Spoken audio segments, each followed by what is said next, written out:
què ens pot portar la República Catalana?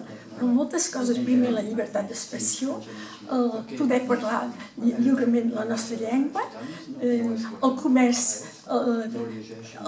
tot, ens ho pot portar tot, els comerç, les escoles, la reconeixença de la nostra història, del nostre...